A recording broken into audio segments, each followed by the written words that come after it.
Welcome to the lecture.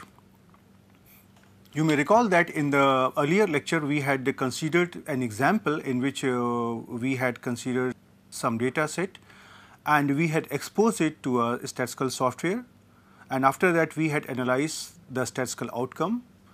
We had learned how to interpret the different components of a statistical outcome, and based on that how we are going to conclude about the statistical model. In that example, you may recall that everything was nice. Means as soon as we hit the model, means everything was coming out exactly in the same way as we had studied in the lecture. In practice, this is always not possible. A good statistical model is not usually obtainable in a first attempt. Rather, it's a sort of iterative process. We start with the data, we try to investigate it from different perspectives, and then we try to get a model. By looking at the outcome of the statistical software, we try to decide whether the model which we are going to obtain is good or bad. Does this satisfy all the assumptions of the linear regression model? Is there any problem in the outcome? And based on that, we try to diagnose all the problems in the model. Then in the second step, we try to correct it, and then we reconduct the statistical analysis once again. And this process continues till we obtain a good statistical model. So in order to illustrate these type of aspects, I have considered a data set of size 100. Right, size 100 I am taking because that's a little bit large data set. Earlier we had taken a very small data set in which you can see everything from the eyes very easily. So now we are going to consider some other complexities which are involved in the data set. So now let us try to come on this example, and if you try to see here, I already have entered this data in the MINITAB software. Right, so I am considering here 6 independent variables, and its outcome is given here in the first column as y. Right. So now first of all we have to investigate that whether a linear regression model can be fitted over here or not. So you may see that in the earlier case we had only 3 variables, so I can make different types of things, but here now we have here 6 variables, so things are not so straightforward, but still we make an attempt. Right.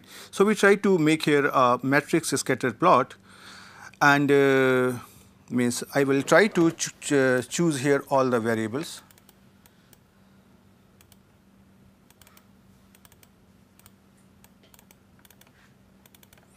Right. And if you try to see this this matrix scatter plot comes out to be quite clumsy, but still you can see here that it is trying to give us some information, but it is pretty difficult here. So what I try to do here, I try to make or consider 2 variables at a time. So I try to make here a scatter plot once again, and I try to consider say only x1 and x2.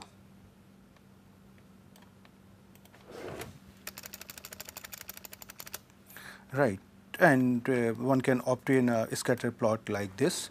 And similarly, I try to consider 2 variables at a time. Right, now I try to consider here y and x3 and x4. Right, and we get here a plot like this one. And similarly, I try to make here another graph with the variables x5 and x6. Y versus x5 and x6. Yeah, and I try to bring these graphs in a separate sheet so that we can discuss it later on. Right. Okay. After this, we try to fit here a model, and we try to give the continuous predictor here as say x1, x2, x3, x4, x5, x6. Right, okay. And now we have to give here different types of options. So for example, here I am including the intercept term in the model, okay, and we are going for different types of options. That here I am going to consider the level of significance to be 5%. So the confidence level for all the interval is at 95% over here, and we are going to consider the two-sided test of hypothesis, and we are going to consider the adjusted or simple sum of squares. Okay. Now we would like to have different types of graph. We can have the histogram of residuals, normal probability plus residuals versus fit, and here you would try to see that I am also considering here the histogram of residuals. This graphic will make here sense because we have 100 observation. In the earlier case we had just 30 observations, so it doesn't make much sense, or it doesn't give good information to us. And for the result, I will try to have all the things: method, analysis of variance, model summary, coefficient, regression equation, fits and diagnostic. And this I am now doing only for unusual observation because there are 100 observation, otherwise we will get a very long table. So we are interested only in the unusual observation, and we would like to have here the Durbin-Watson test statistic. Okay. And now let us try to obtain the result. So you can see here that this is the histogram that we are obtaining here, and this is a sort of residual versus fit that is obtained over here. And similarly here we obtain some other graphics like as here. This is the residual versus fitted value, and similarly we have obtained here the normal probability plot. Right. Now if you try to look at the outcome, so we have obtained here the analysis of variance table, and here we have obtained the model summary, then we have obtained here the coefficients, finally we have the regression equation here, and similarly these are some statistics for the unusual observations, right? And then finally we have Durbin-Watson test statistic. So I just copy all the things in a separate sheet, and then we try to understand the entire analysis. Right, okay. So now you can see here that we are considering here a linear regression model with 6 explanatory variables, which are denoted by here x1, x2, x3, x4, x5 and s6, and based on that we have written this model. And we are considering here 100 observations, so n is equal to 100, and the number of independent variables including the intercept term, that is now here k, it is 7, right. Okay, so now this is the matrix scatter plot that we had obtained earlier. You can see that here it is quite clumsy, and it is difficult to get a very clear information, although you can see here that this is giving a plot between y and x1, this is between y and x2, this is between y and x3, this is between y and x4, this is between y and x5, and this is between y and x6. And these are the plots. For example, this is the plot between x1 and x2 and so on, right. And we also have to take care of the scale also, so that we can find out whether there is really a linear pattern or not. So now you can see the first complexity when you are dealing with the higher number of independent variables and a large number of data set. So we try to use here one thing, that we try to consider this matrix plot with 2 variables at a time. So I try to plot here y with respect to x1 and x2, and we plot this diagram, and yeah, that looks quite say this informative as compared to earlier. But you can see here the range here is between 0 to 1600, right. So that is why this is not giving us a very clear inference, but still we can see here that is not actually 100% random. There seems to be some trend over here. When we are trying to look at this one, this is clearly giving us a linear trend, so there is no issue. And when we are trying to look at the scatter diagram between x1 and x2, they are also here, the range is not actually much between 0 and 4 there, and that is clearly indicating that x1 and x2 are independent. Similarly, when we try to look at the next matrix plot, which is between y, x3 and x4, we have a similar thing. Again, the range here is very, very high in this case, and in this case also the range is very, very high. This is here is 0 to 1600, but still we can see that there seem to be some approximate linear trend over here at the good important and an important part is that here the range is not that high, it is between only 2 and 6, and this scatter diagram is indicating that x3 and x4 are also independent. And similarly, if we try to consider the matrix scatter plot of x5 and s6, that is again similar to other plots. So here you can see, although we are considering two variables at a time, but still that is not giving us a very clear picture that what is really happening. We are not 100% convinced. So what we try to do here, that we had plotted the surface plots. Right, the surface plots we had considered in the earlier lecture that they can be obtained in the software MINITAB just by a click, and in other softwares also they can be obtained very easily. One can see here that there is a linear trend which is going like this here, you can see. So one can see that and the different shades here, for example, here you can see the shade is quite dark, whereas you can see here the shade here is quite light. So they are going to give us the folds of the surfaces. For example, here you can see that there is a dip, and here also there is a sort of hair up, right. So but still more or less it is showing that the relationship of y with respect to x1 and x2 jointly is not that bad.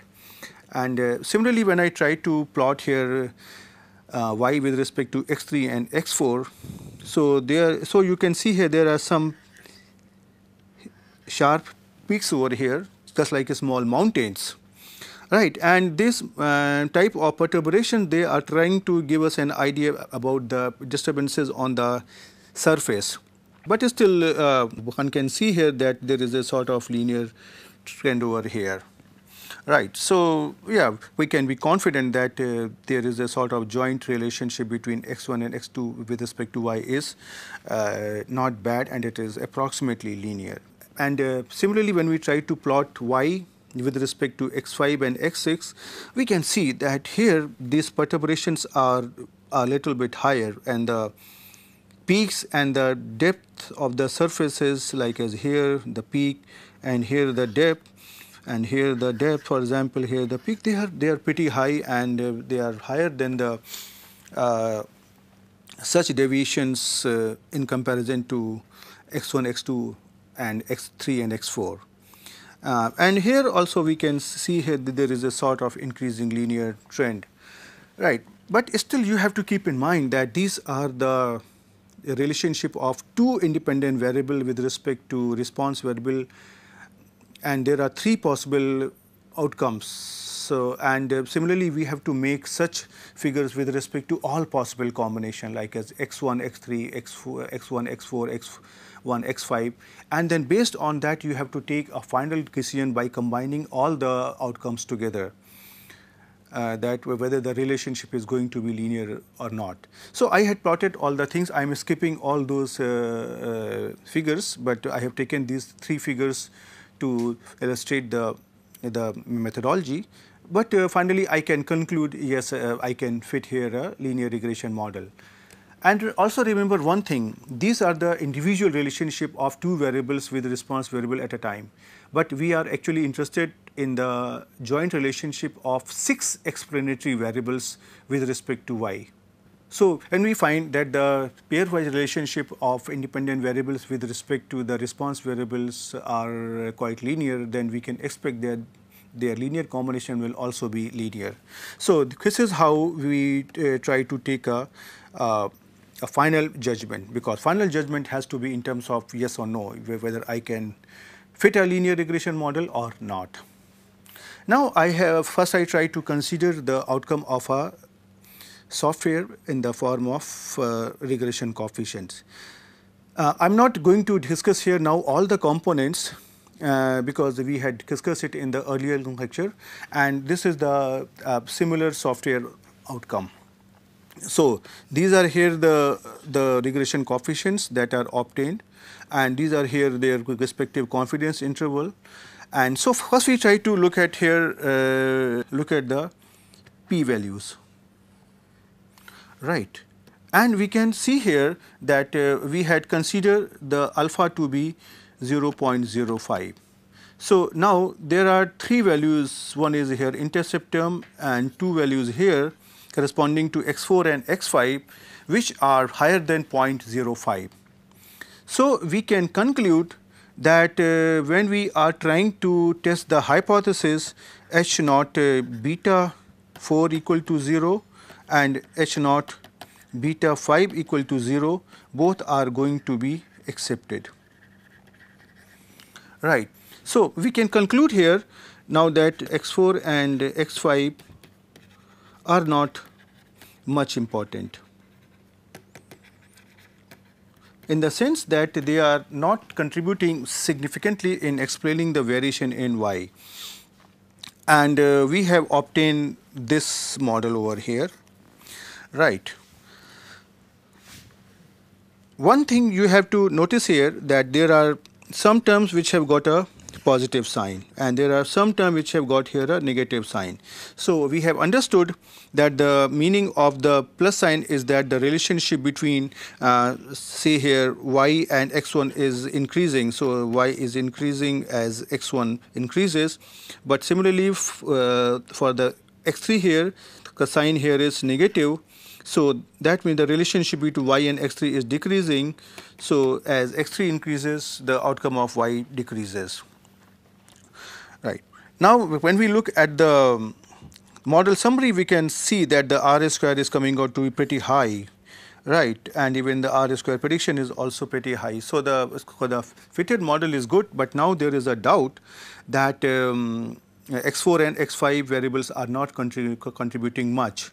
And similarly is the doubt for the presence of here intercept term also here, right. So we try to now consider the analysis of variance part.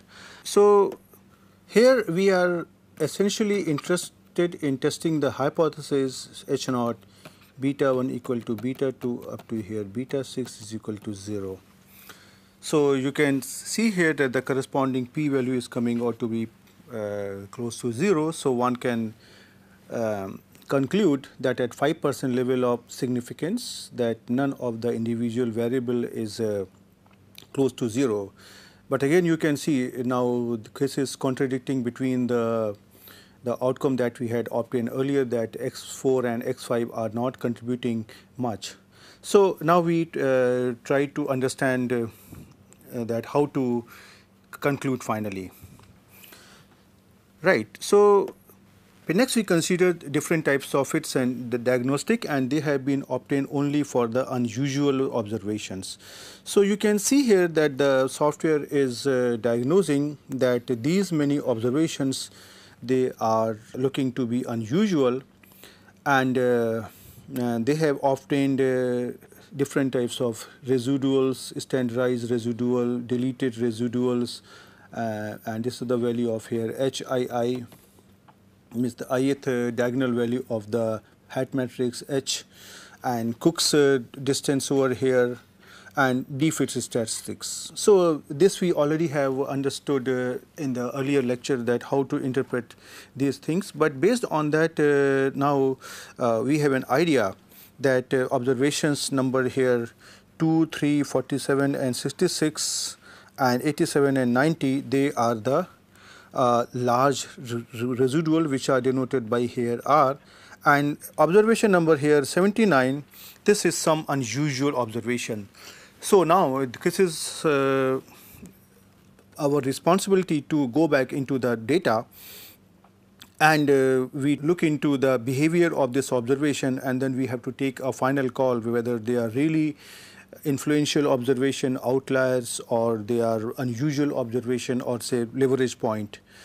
And one can also see here that the Durbin-Watson statistics is coming out to be here 1.60, and this indicates that the rule of Durbin-Watson statistic that we had discussed earlier, that if a d is smaller than 2, then this indicates the presence of positive autocorrelation. So one thing we have diagnosed here, that there is a possibility of presence of first order positive autocorrelation, and that is possibly making these types of strange observations in the earlier analysis. So now what we do here, that since we have now obtained that the two variables x4 and x5 are not good, so our next objective will be that to conduct the analysis once again by removing these variables. But before that, let us try to look at the different graphical outcomes of the same analysis. So here I have plotted the histogram of ordinary residuals and standardized residual. So these residuals also have a normal distribution, but since you can see here that since we have only here 100 observation, so one can fit here a curve like this one, but still that is not 100% normal, but that we know that in case if we try to have more observation, possibly this picture may tends towards normal curvature. And similarly here also the picture looks like this. So it is not 100% normal, but it is giving us a good confidence that if we have some more number of observation, possibly this picture will look more normal. A more stronger conclusion can be obtained from the normal probability plot, and this normal probability plot is plotted here for the ordinary residuals and for the standardized residuals. And one can see here that all the points are lying here mostly around the straight line, right. So one can conclude here that the observations are coming from a normal population. Next we have made the plots of residuals versus fit and their standardized residuals versus fit. And one can see here that most of the observation they are enclosed in a sort of this horizontal band, right. So one can say that here that there is not much issue and the variance remains almost the constant, right. So now we have seen here that the two independent variable x4 and x5, they are turning out to be not contributing towards the model. So we try to conduct this regression analysis once again by ignoring the two variables. So we try to do it here again, and we consider a linear regression of y with respect to 4 variables only, x1, x2, x3 and x6, right. And we try to obtain here the similar thing. You can see here we have obtained here the histogram of residuals, the plot of residuals versus fit, and the normal probability plot over here, and whatever are the observations that we have obtained here, the statistical outcome, this I am trying to copy and bring it to another sheet so that we can discuss about them. Okay. So you can see here this is the same outcome that we had obtained earlier. So now you can see here that we are only considering here x1, x2, x3 and x6. And now if you see here, now the resulting p values here, they are given in this column, and you can see that they are somehow a little bit changed than earlier, but still this constant term is still indicating that the presence of a constant term is possibly not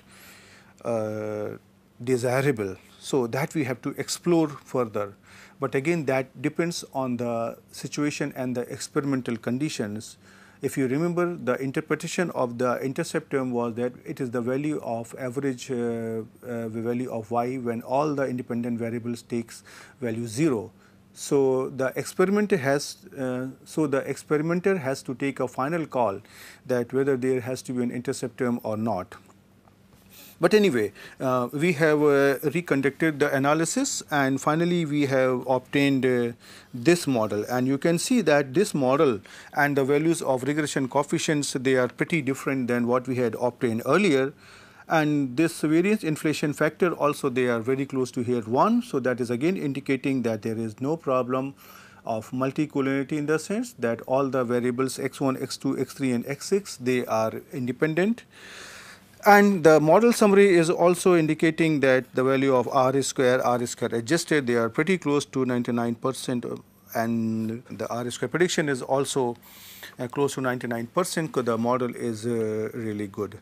But before I go further, let me try to point out one thing. Usually in experimental sciences, many scientists and researchers, they believe the outcome to be good only when R square is pretty high, say more than 95%. But if you are really considering a real life data, the possibilities of getting such a high values are not really very high, because the interpretation goes like this, that when I say that the model is 99% good, that means it is really close to the true experimental setup. Well, if you get it, that is very nice, but in real data surveys, it is difficult to get such a high value. So, but that is the choice of the experimenter to decide whether he considers the R square equal to 0.7 to be higher value or a lower value, or even a R square equal to 0.9 to be a higher value or a lower value.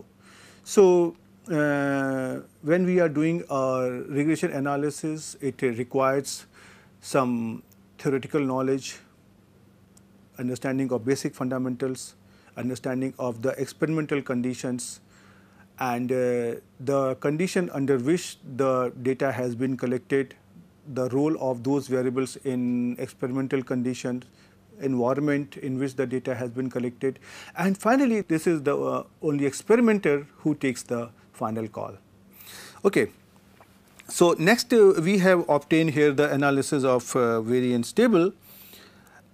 And so now in this case, our H naught is going to be H naught beta 1 equal to beta 2 equal to beta 3 equal to beta 6 is equal to 0.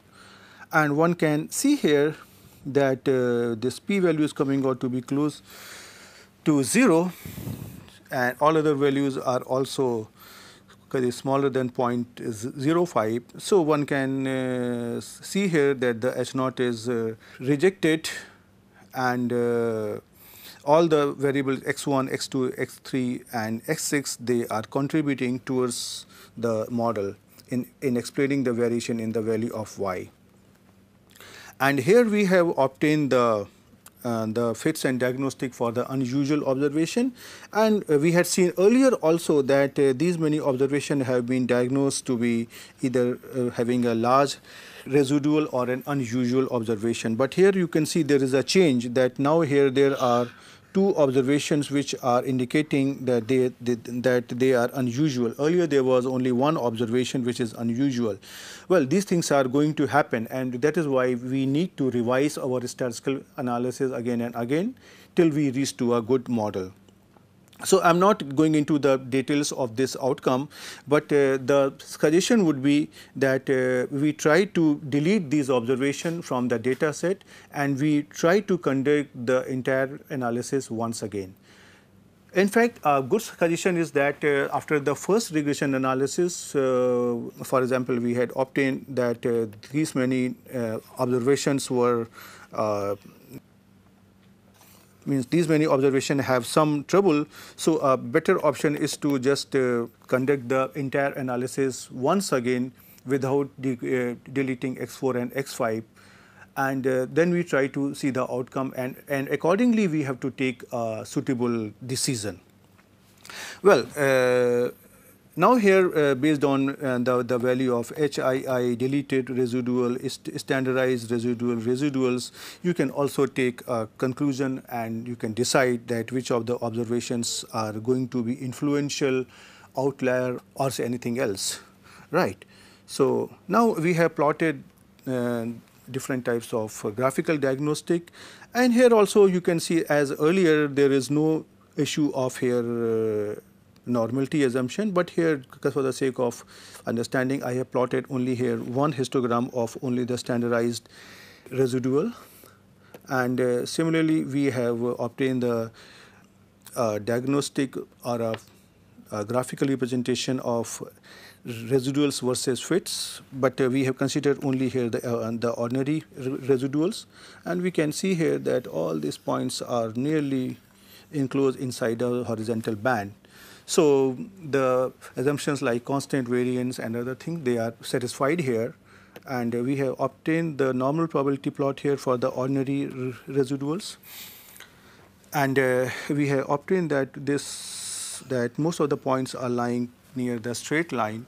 So this gives us a sort of assurance that the observations are coming from a normal population. So now from this example, you can see that whenever we are trying to do a statistical analysis and we are trying to find out a linear regression model, the story does not always go in the nice way. There can be different types of problems. And our objective is that we try to start the linear regression analysis using all the possible variables, and we try to observe from the statistical output that what can be different reasons, or what are the different types of basic fundamentals which are indicating that the linear regression analysis outcome has some problems. Based on that, once we have a clear understanding of the basic concepts, we can diagnose more clearly and more specifically about the presence of a particular type of problem in the data set. And then we have to accordingly move forward. One thing I would like to inform all of you that in this course we have considered only the multiple linear regression model under some types of standard assumption. Once these assumptions are not fulfilled, we have developed the diagnostics, but we have not discussed what are the different solutions. Right. So that part we have not covered, but I am sure that in case if you first try to understand these basic fundamentals, possibly in the next course or or even yourself, you can study from the books and can really understand that if you are facing a particular type of problem like as heteroscedasticity or say autocorrelation, or the independent variables are not independent, that is the problem of multicollinearity, how to obtain a good solution. So the objective of this example was to show you that the linear regression model is not usually obtained in a single step, and we have to revise the model again and again till we get a good model. And usually it happens that if we are trying to do it honestly, finally we have a good model.